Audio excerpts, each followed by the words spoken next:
এক্ষেত্রে তিনি তার মা বাবার কথা চিন্তা করেননি, ভাবেননি প্রিয়তমা স্ত্রী কিংবা আদরের সন্তানদের কথা। তার ভাবনায় ছিল কেবল ওই দেশের মানুষের সুরক্ষা। বিমানটি লোকালয়ে পড়লে অসংখ্য মানুষের প্রাণ যেতে পারত। এ কথা ভেবে নিজের জীবনের তোয়াক্কা করেননি তিনি। বিমানটিকে নদীর ওপর নিয়ে শেষ মুহূর্তে বিমান থেকে প্যারাশুট দিয়ে নিচে নেমে আসেন। বিমান বাহিনীতে স্কোয়াড্রন লিডার হিসেবে কর্মরত ছিলেন আসিম জাওয়াদ। তার সাথে থাকা অপর পাইলট ছিলেন উইং কমান্ডার সোহান।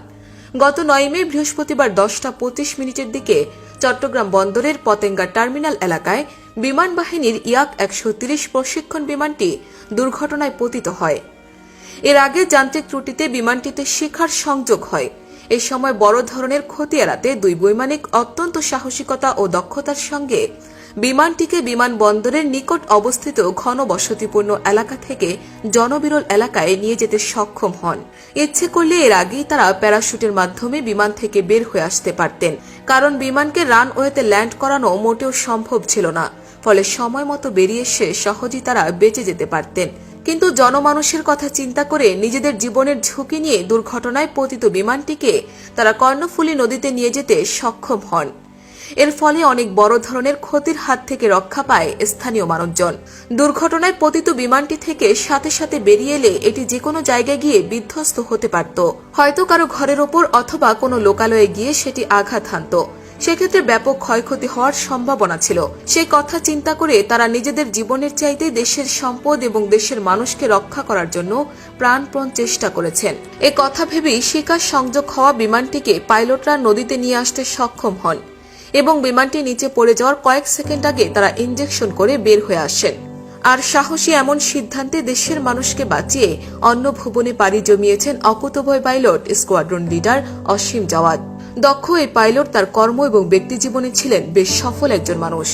1992 সালের 20 মার্চ মানিকগঞ্জ জেলার সাটুরিয়া থানার গোপালপুর গ্রামের এক সম্ভ্রান্ত মুসলিম পরিবারে তিনি জন্মগ্রহণ করেন। তার পিতার নাম ডক্টর মোহাম্মদ আমানুল্লাহ এবং মাতার নাম নীলুফা আক্তার খানম।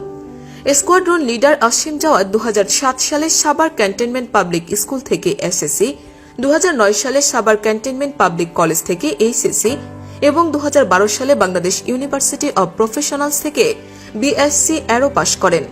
2010 সালের 10 জানুয়ারি তিনি বাংলাদেশ বিমান বাহিনীতে যোগদান করেন এবং 2011 সালের 1 ডিসেম্বর ক্যাডেটদের জন্য সর্বোচ্চ সম্মান সোর্ড অব অনার প্রাপ্তি সহ জিডিপি শাখায় কমিশন লাভ করেন।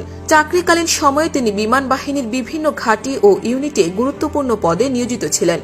তিনি পেশাদারী দক্ষতা ও সাফল্যের স্বীকৃতিস্বরূপ মফিজ ট্রফি, বিমান বাহিনী প্রধান ট্রফি ও বিমান বাহিনী প্রধানের প্রশংসাপত্র লাভ করেন।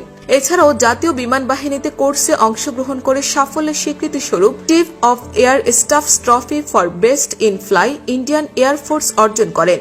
তার কমিশন প্রাপ্তির পর চাকরিকাল 12 বছর 5 মাস 9 দিন। চলে যাওয়ার কালে তার বয়স হয়েছিল 32 বছর 1 মাস 20 দিন। তিনি স্ত্রী, 1 কন্যা, 1 পুত্র, বাবা মা এবং অসংখ্য গুণগ্রাহী রেখে গেছেন। এই বৈমানিকের চলে যাওয়ার খবরে এলাকায় শোকের ছায়া নেমে এসেছে। কান্নার রোল পড়েছে তার স্বজন ও প্রতিবেশীদের ঘরে। একমাত্র সন্তানকে হারিয়ে বাকরুদ্ধ হয়ে পড়েছেন মা নীলুফা আক্তার খানম। বারবার তিনি জ্ঞান হারাচ্ছেন। অসীম জাওয়াদের অকাল প্রস্থানে প্রধানমন্ত্রী শেখ হাসিনা, বিমান বাহিনী প্রধান সহ আরো অনেকে শোক জানিয়েছেন। বিমান বাহিনী প্রধানের নির্দেশক্রমে দুর্ঘটনার কারণ উদ্ঘাটনের জন্য ইতোমধ্যে বিমান বাহিনীর একটি উচ্চ পর্যায়ের তদন্ত কমিটি গঠন করা হয়েছে।